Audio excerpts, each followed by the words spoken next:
warahmatullahi wabarakatuh. Welcome back to my channel Zikma Maratu Salihah and back to me Miss Zikma Maratu Salihah dalam pembelajaran bahasa Inggris daring.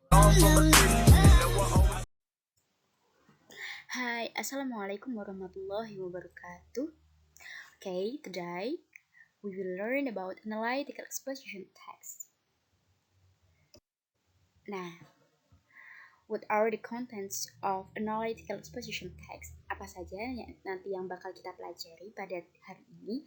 Yaitu we will learn about the definition of analytical exposition text, social function of analytical exposition text, structures of analytical exposition text, language features of analytical exposition text, and also the last is example of analytical exposition text.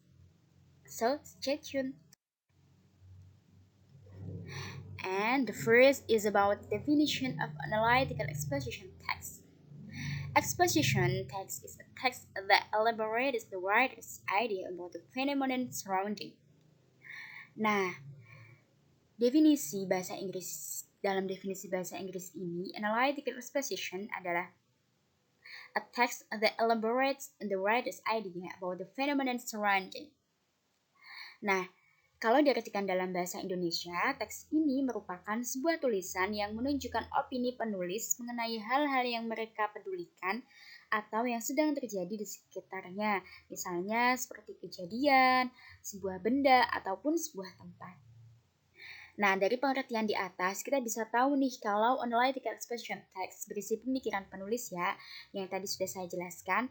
Pemikiran untuk penulis seperti apa? Nah, seperti hal-hal yang terjadi di sekitarnya itu, baik benda, kejadian, ataupun tempat. Nah, teks ini termasuk dalam argumentative text karena menunjukkan suatu pendapat atau argumen terhadap sesuatu. Fungsi sosialnya adalah untuk meyakinkan pembaca bahwa topik yang dihadirkan adalah topik yang penting untuk dibahas. Kamu perlu ingat ya kalau analytical exposition text tidak berusaha untuk mengubah sudut pandang pembacanya. Nah, fungsi dari tulisan ini merupakan untuk meyakinkan para pembacanya bahwa topik yang diutarakan merupakan hal yang penting nih. And next, we move to social function of analytical exposition text. Its social function is to persuade the reader that the idea is important matter. Nah, tujuannya yaitu, sudah saya jelaskan tadi di definition, yaitu untuk meyakinkan pembaca bahwa pemikiran itu persoalan yang penting. Nah, tak heran jika dalam sebuah tulisan banyak pertanyaan seperti, do you agree with this? Or what do you think about this? Yang bertujuan untuk membangun reaksi para pembaca nih. Jadi pembacanya akan penasaran dengan ada apa sih dengan hal ini, ada apa sih dengan tempat itu. Nah, seperti itu. Okay, next, move to structures of analytical exposition text. Nah, about structures of analytical exposition text, the first is about thesis. Nah, tesis. Pada bagian tesis ini, penulis harus memberitahu pembaca tentang topik utama yang akan ditulisnya. Tesis selalu bisa kamu temukan di paragraf pertama teks. Nah, di bagian tesis ini, pembaca juga bisa melihat mengapa penulis memberikan pendapat terhadap hal yang menjadi topiknya. Nah, awal mula untuk menulis analytical exposition ini terdapat tesis juga ya, terdapat tesis ini yang sudah saya jelaskan. Nah, kamu juga bisa menulis berbagai alasan yang melatar belakangi permasalahan. Tesis selalu dimulai pada paragraf pertama dan tanpa tesis yang jelas, sebuah opini akan terbaca kurang kuat. Nah, dan di sini kamu tidak bisa mengubah atau melewati bagian ini karena tesis ini merupakan bagian awal dari penulisan analytical exposition text. Next, we move to about arguments. The second structure of analytical exposition text is arguments. Nah, di paragraf selanjutnya kamu bisa menemukan bagian arguments. Nah, tadi kan sudah saya jelaskan bahwa exposition text merupakan termasuk dalam argument text. Nah, jadi strukturnya pun terdapat adanya arguments. Nah, arguments ini penulis akan menuliskan pendapat untuk mendukung topik utama yang telah disampaikan sebelumnya. Biasanya dalam analytical exposition terdapat lebih dari 2 argumen. Semakin banyak argumen yang ditampilkan, pembaca akan semakin percaya bahwa topik yang dibahas adalah topik yang penting atau membutuhkan perhatian. Nah, bagian argumen ini merupakan bagian di mana seorang penulis akan bebas mengekspresikan pendapat mengenai topik yang akan dibahas. Biasanya, sebuah analytical exposition memiliki lebih dari satu argumen atau pendapat. Nah, kalian juga harus mencatat hal-hal penting ini ya yang Miss Zikma jelaskan. Nah, saya ulangi lagi, sebuah analytical exposition memiliki lebih dari satu argumen atau pendapat. Hal ini bertujuan agar lebih meyakinkan pembaca bahwa topik yang dibicarakan amatlah penting dan perlu dititik lebih lanjut atau ditilik atau dimengerti lebih lanjut. Dan pastikan agar argumenmu juga nyambung dengan paragraf-paragraf sebelumnya atau bagian tesis. Nah, untuk menulis argumen ini, paragrafmu tuh harus nyambung dengan tesis yang kalian tulis di sebelum argumen itu. Nah, hindari untuk menulis opini yang terlalu luas dan akan membuat argumen melenceng dari topik yang dibahas nih. Kalau kamu ingin menulis argumen tuh jangan terlalu luas menjelaskannya, tapi fokus pada titik utama yang akan dijelaskan agar si pembaca ini tidak bingung tentang apa aja sih ini yang dibahas kok luas banget. Nah, seperti itu. Okay, next, the next structures is reiteration or conclusion. Nah, bagian ini selalu terletak di akhir teks dan menjadi paragraf penutup tulisan. Reiteration berisi penegasan kembali posisi dan pendapat penulis terhadap topik utama. Nah, conclusion itu kesimpulan. Nah, kesimpulan pasti terdapat pada akhir nih. Ada penutup analytical exposition. Paragraf ini berisi mengenai penegasan kembali posisi dan pendapat penulis terhadap topik utama. Selain itu, paragraf terakhir ini juga bisa berisi kesimpulan dari argumen yang kamu tulis di atas. Atau setelah kamu menulis argumen, kamu bisa menuliskan conclusion yang dimana berisi kesimpulan tentang argumen yang telah kamu tulis. Hal ini bisa bertujuan untuk memudahkan pembaca dalam memahami isi dari opini yang sudah kamu tulis. Seperti itu. Jadi menulis conclusion ini harus jelas juga karena menulis argumen tadi kan pasti kalian sudah panjang. Jadi menulis conclusion ini kalian harus jelas dan runtut penjelasannya. Okay, next. Example structures of analytical exposition text.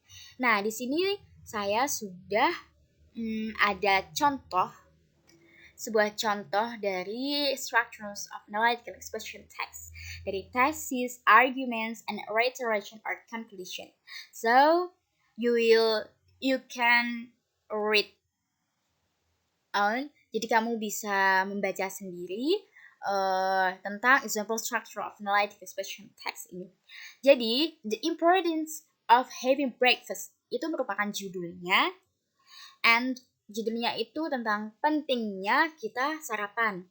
And seperti yang saya jelaskan tadi, tesis itu ada di awal paragrafnya seperti pada contoh berikut ini. In a busy morning, people tend to skip their breakfast. Actually, there are many benefits of having breakfast. Here are 2 reasons why it is important. Nah, here are 2 reasons why it is important. Ini masuk dalam tesis. Kemudian, kamu akan masuk ke paragraf kedua dan ketiga seperti pada contoh. Nah, itu bisa kalian buat argumen nih. Seperti contohnya argumen pertama. Having breakfast helps us feel more focused for the coming day. And blah blah blah. And lanjut kalian baca sendiri ya. And next arguments seperti pada paragraf ketiga nih. Having breakfast will also control our appetite. Nah, jadi tesis itu, argumen itu harus nyambung dengan tesisnya. Contohnya seperti paragraf berikut. Seperti contoh berikut itu ya. And about reiteration atau conclusion. Nah, conclusionnya itu juga harus nyambung dengan argumennya dan harus lebih jelas nih. Dan jangan terlalu banyak ya kata-katanya atau paragrafnya karena ini menyimpulkan dari argumen yang kalian tulis sebelumnya.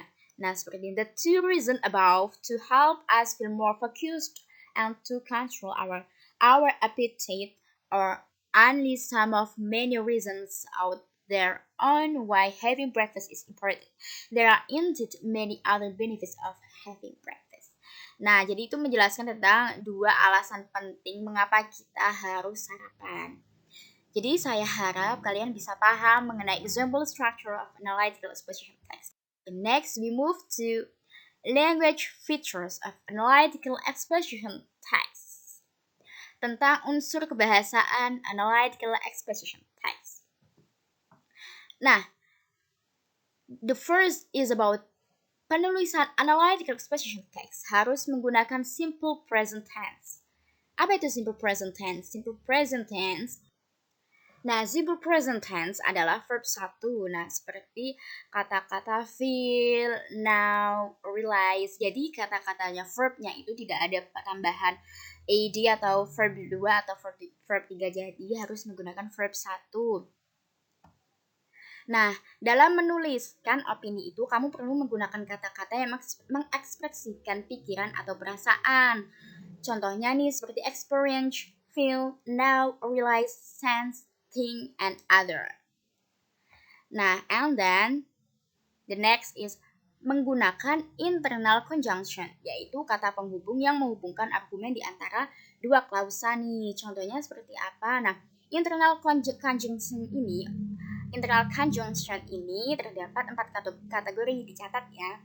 Yang pertama yaitu addition atau penambahan, contohnya seperti besides, in addition, furthermore. And the second, comparisons atau perbandingan, yang seperti but, vice versa, and the others. Meanwhile, and on the other hand. And the third is time atau waktu, contohnya seperti second, then, next, and the first. Nah, seperti itu. And the last is cause effect atau akibat, sebab akibat. Contohnya consequence, as a result, and so. Nah, yang pertama, internal conjunction itu yang perlu kalian gunakan dalam menulis analytical exposition text, yaitu pertama addition atau tambahan, penambahan. Nomor 2, comparisons atau perbandingan. Nomor 3, time atau waktu. And the last is cause effect atau sebab akibat. Nah, terakhir nih ya, kamu menggunakan causal conjunction. Kamu bisa menulis analytical exposition dengan causal conjunction. Nah, causal conjunction ini seperti reason why atau sebab akibat. Nah, misalnya seperti menggunakan kata as a result, because, by, consequently, despite, due to, for that reason, and other. Hal ini berfungsi untuk memperkuat argumen kamu yang akan dipahami oleh pembaca. Tanpa menuliskan sebab dan akibat, kemungkinan besar opini bisa bersifat bias atau blunder. Nah, next, ini merupakan contoh example of analytical exposition text. Nah, contohnya ini seperti tadi sudah saya jelaskan di sebelumnya ya, di structural analysis-nya. Nah, yang pertama itu integrated pace management. Nah, there is no one best way, generic, non-human participant. Itu merupakan, tadi kan analytical exposition kan bisa menjelaskan sebuah kejadian, tempat, manusia, orang, ataupun sebuah benda. Nah, non-human participant. Non-human ini berarti bukan sebuah makhluk hidup atau manusia. Nah, ini one best way itu termasuk penjelasan mengenai non-human participant. Oke. Next, tentang connectives. Connectives tadi apa? Nah, benar sekali, connectives itu merupakan kata penghubung seperti firstly. Nah, kata penghubung firstly ini itu bisa mengenai waktu. Firstly tadi sudah saya jelaskan mengenai waktu, firstly. And about simple present tense. Simple present tense menggunakan verb 1. Nah, di mana ini? Nah, contohnya seperti ini nih, reduce. Reduce ini merupakan verb 1. This reduce the quality of farm produce. Reduce ini mengurangi. Nah, kenapa dia pakai s? Karena ini subjeknya tunggal, jadi dia ditambahi s. Tapi tidak ditambahi dengan ed ya, karena ingat menggunakan verb 1. Nah, tentang causal conjunction. Nah, causal conjunction tadi mengenai apa? Sebab akibat, reason why. Nah, contohnya tadi sudah saya jelaskan. Nah, kalau di sini menggunakan therefore, integrated pace management is a safe and more effective option in agriculture.